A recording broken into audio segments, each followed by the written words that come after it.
Okay, so please go to Compass, and on Compass there's a MEDEA folder. Where's your computer? There.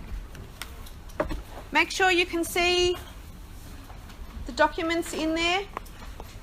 So go share a computer with someone if you need to. And there is a document that's called Greek Theatre. Open that up. Hey, Miss, when we're working, do we have to be specifically using Greek terms? Because there's a lot, like... Yeah, we have to try and use some of those to describe the correct time or place in the play if there is a word that we have. I was thinking because you said Hercules earlier, which is the verb. Oh, yes, sorry, wrong one. How Yeah. particular do you have to be? Oh, you probably have to be particular. If I said Hercules and he's using the wrong one. I thought he was a Greek god as well. Hercules is the Roman name. Oh. The Greek name is Heracles. Oh, Heracles. Yes. We need to be specific, don't use Hercules. Sorry, guys. My bad. Heracles. It's surely It's a person, but different. Same, but different. It's We'll like get him a shirt from Thailand. It's like the difference between Zeus and Jupiter. I don't know the difference. This development. That's okay, that's why we've got Liam in here who studied it all and he'll help us keep on track. Is the document open? Some people are chatting. Is the document open? And how many computers? Are we? No. My laptop's on charge. Okay. Someone come and work with Nick. Someone come and work with Iful. There's no way 4 of you can be on one computer. Don't worry, miss. I got just force you. Oh. Got it. All right. Have we opened up the Greek theatre document? Yes, that's one yes. The computer has literally just been opened and pressed on. Wait, the PowerPoint or the Word document? The Word document. All right. Via email. And what I would like you to do is to read through that document and work out some questions you want to ask. Now, as you read through the whole document, some of your questions might be answered, but at the end of it, what questions do you have is what I'm asking you to do while I try log on to my email and email to Iful. You're reading through that Greek tragedy Word document and you're making a list of questions that you want to ask me when you're finished. And it could just be simply, what does this word mean?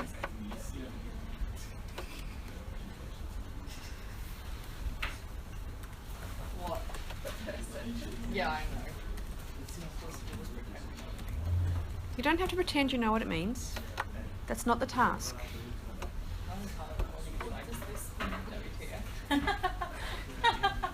As you go down, some of the other subheadings might help you understand that top bit.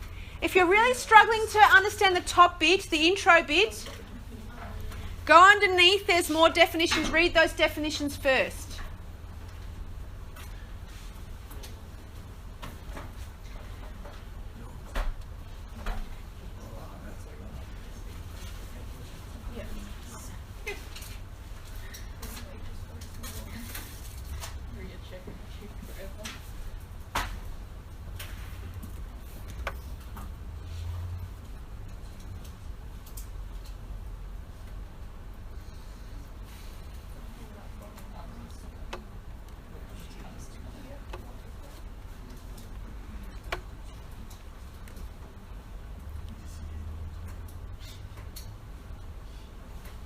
Iful, what's your email? Is it your surname? Oh, here, yep. Gmail one? Yeah.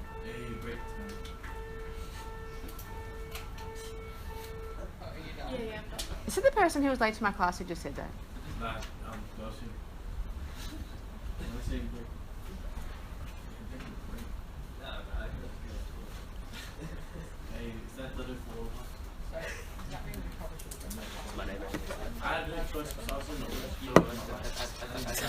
The worst meeting of your life. So I couldn't. My computer wasn't. Is being really slowness. Okay. And now I know why. Why? It's trying to let upload his notifications from YouTube. Oh. Chris Davey White has uploaded. Sorry.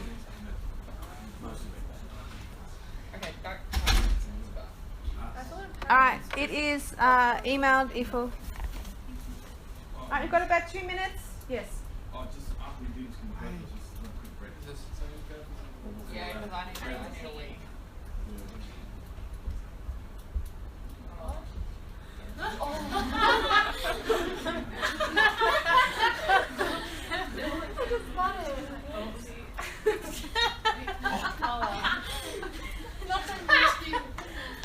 Anyway, you now have. She said yes. I did not! Surely you can just No! You Oh, have really 30 seconds now to read what I want you to read.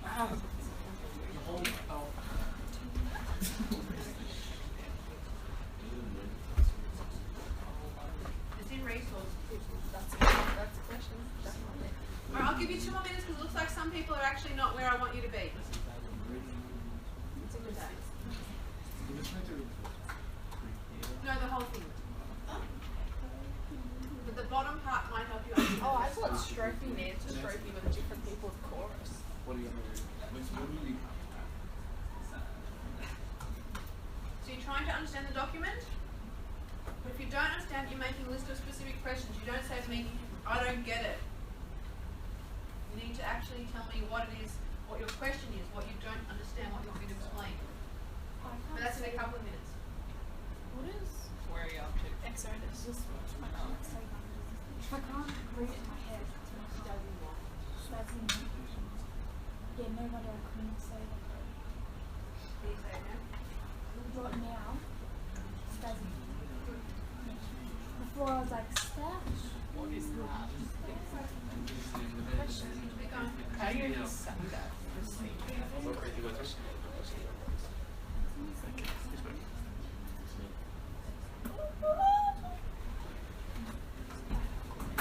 Okay, my princess asked this question because I don't want to say that like.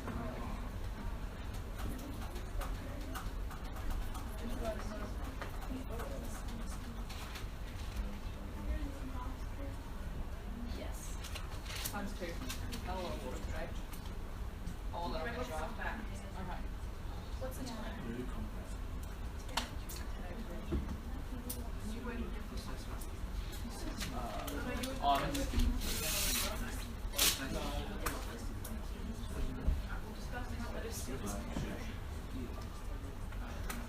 So we read all no, I'll read this. I'll see no one.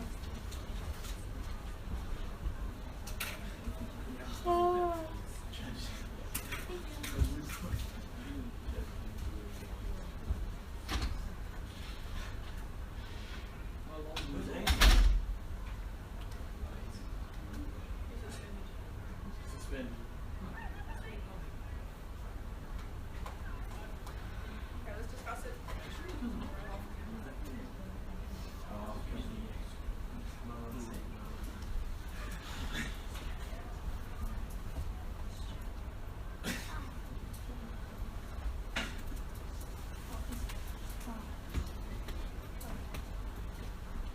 Okay, one last minute.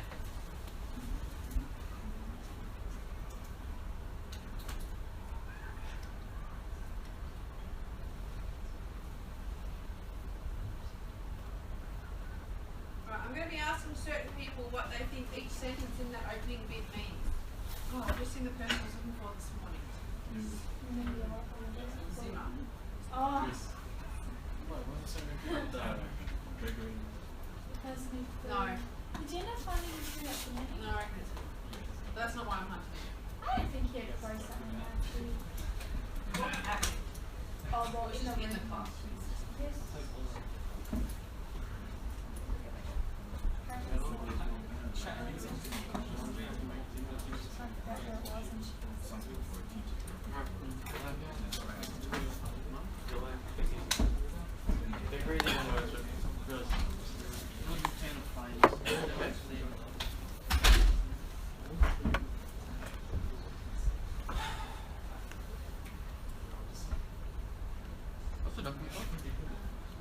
Great tragedy. Yeah, it's Greek theatre.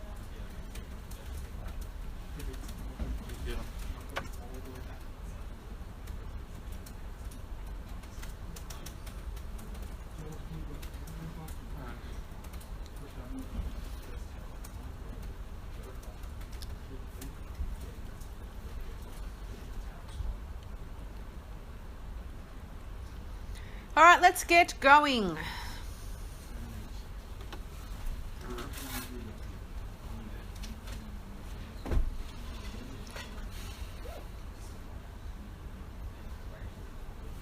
Okay. So the first sentence says, tragedy has a characteristic structure in which scenes of dialogue alternate with choral songs. What does that mean? Does that mean they use choral songs as like transitions between different scenes? So you have transitions between scenes, yes. And in the scenes, are people singing or are they talking? Okay, where in that scene, what's the evidence of singing or what's the evidence of talking? So find choral songs. Is that in the scene or is that, that's the transition? Okay. So the scene has the dialogue. What does dialogue mean? Talking, conversation. Dialogue is talking between two or more people. If only one person is talking out loud, monologue, mono, one. Okay? So, that is a characteristic of tragedy. If you're going to see a tragedy at this time, you would expect to see scenes of conversations and then songs or something from the chorus and then conversation, chorus, conversation, chorus, conversation, chorus. Yes? Similar, if we have a song, a pop song, we expect to see a verse, then the chorus, then a verse and the chorus, and maybe the chorus is repeated a couple of times somewhere. I've never made that link. Sorry? I've never made that link. And now we make links, yes? All right, excellent. Next one. This arrangement allows the chorus to comment in its song in a general way on what has been said or done in the preceding scene. So, character 1 and character 2 have a big fight. Then one says, I hate you, and runs off, and that's the end of the scene. The chorus then comes up and says, oh, look at character 1 running off and scared of the action and should have stayed to whatever. Yes? Or look at character 2. They should have at least comforted character 1. Why did they do blah, blah, blah? So they make some comments. So has everyone got a bit of a picture in their head of how that's actually occurring? All right. Most tragedies begin with an opening scene of expository dialogue or monologue called a prologue. Lots of ogs. What do they all mean? Mercy. Like a bit of a solo, yes. A monologue is a bit of a solo. What's expository dialogue? Liam? It explains the story. Good, it's explaining something. Yeah. Hayden, did you want to add to that? Or you had a bit like a narrator explaining something. Yep, good. So that person just opens up and says, hey, this story is going to be about blah, blah, blah. Or, in the case of the play we're looking at, gives different information. Who's our person and what information are they giving? I want everyone to try and think back to when you read the play. So, who in our play is opening the play? Who's the first speaker? The nurse? And what information is she giving us? What's happened prior? So we've just got to the point where Medea is inconsolable, screaming and crying in her bedroom, calling out, how dare Jason do this to me? I can't cope. I'd rather be dead. I don't know what to do with my life. And the nurse tells us all the information beforehand of when they fell in love and when they were together and when it was a lovely marriage and when all this happened and when all that happened. So we know the story. And that is actually one of the myths. Does anyone know the myth that it's based on? Liam? Jason and the Argonauts. And it's also looking for the golden fleece, which is this whole quest that he had to go on to try and reclaim his throne or crown. And in order to do that, he needed Medea's help. And Aphrodite got involved. There's a big convoluted story which we will go through. But that's the backstory. You need to understand the backstory, not so you can write about it in your essay, just so you can understand the depth of pain that she feels at his betrayal. It's not so you can go in your essay, there was Jason, he did this, there's the golden... No. Okay, just so you know, his betrayal. All right, after the prologue, the chorus marches into the orchestra chanting the parados. Now you should all know what that is because underneath it had an explanation of what that was.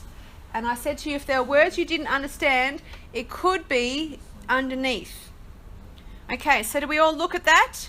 What is the parados? The song sung by the chorus when they first enter. So they sing many times, but the first time they sing is called the parados. Someone said this onto Mega Chill.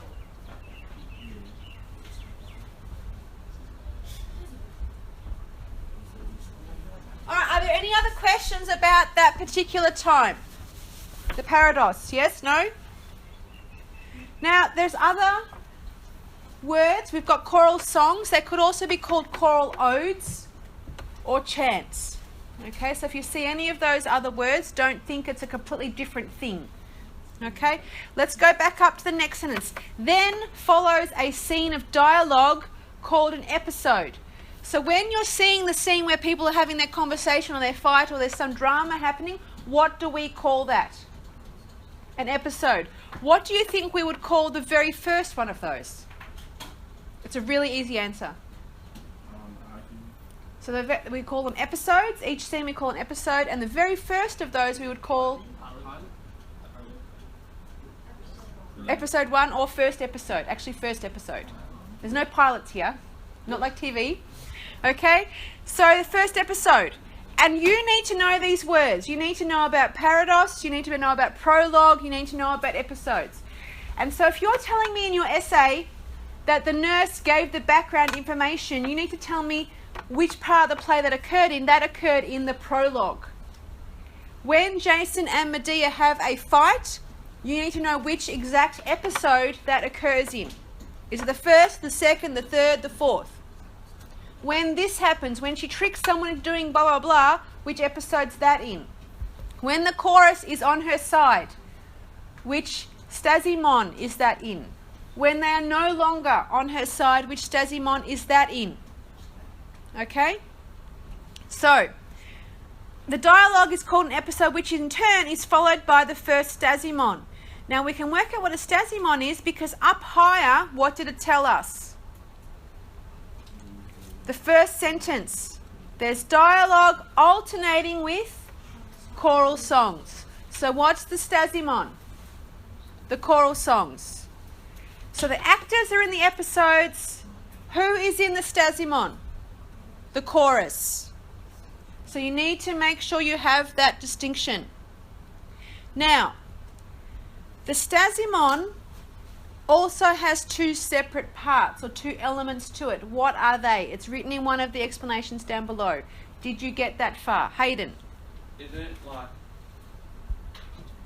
Oh, I don't know. Don't worry, guys. But that's the word in the second paragraph of that thing. Yes? Strophe. So the PH is a F sound, strophe, and antistrophe. And so basically, we normally, if I was 15 people, we would all be speaking at the same time. But sometimes this set talks and then sometimes this set talks. And it sounds like it's bouncing back and forth. Have you ever heard what are they called? A group where they're all singers. I forgot. A choir. Yes. I can't remember the word.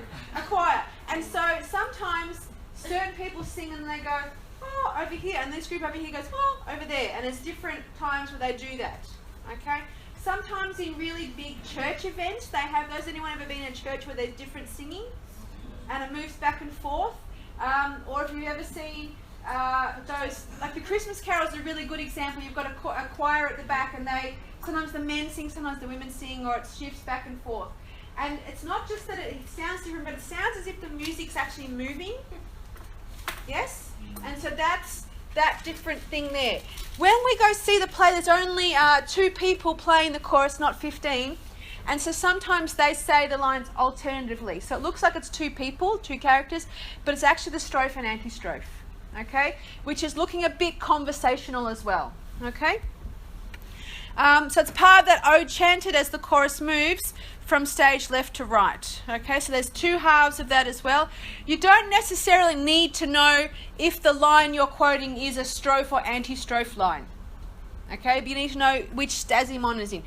What do we call the first time the chorus sings? Parados, good. The second time the chorus sings, we call it the... But what stazimon? The first stazimon. Okay? All right. I think we're up to the last... Yeah, the second last sentence. The alternation, which means swapping back and forth, the alternation of episode and stazimon continues until the last stazimon, after which there's a final scene of dialogue called an exodus scene or exit scene. Now, if you are Christian, I'm not sure about any other religions, but if you are Christian, you may have seen the word exodus before, because that is a whole chapter in the Bible. And that is when all the Israelites are leaving Egypt. Okay, it is the exodus, the big exit, the big leaving. Okay, so exodus means leaving. Okay, and the exodus is in general a scene of dialogue.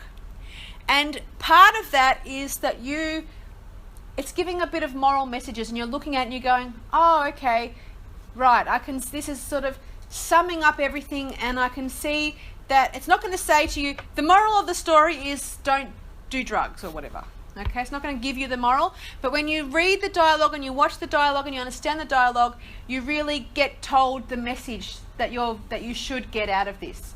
And so we need to think to ourselves, what is Euripides actually wanting his audience to understand? Not us, because he wasn't thinking about people 2,500 years later. He was writing his play for those men, and he wanted them to learn something. And what is it that he wanted them to learn? What did he want them to think about themselves? What questions did he want them to ask about their lives? All right, does anybody have any other questions about this sheet? No? So the words you need to know and use in your essays are those sections of the play that I've explained to you. Okay, and you need to understand those sections of the play so you can actually know which part of the play we're looking at.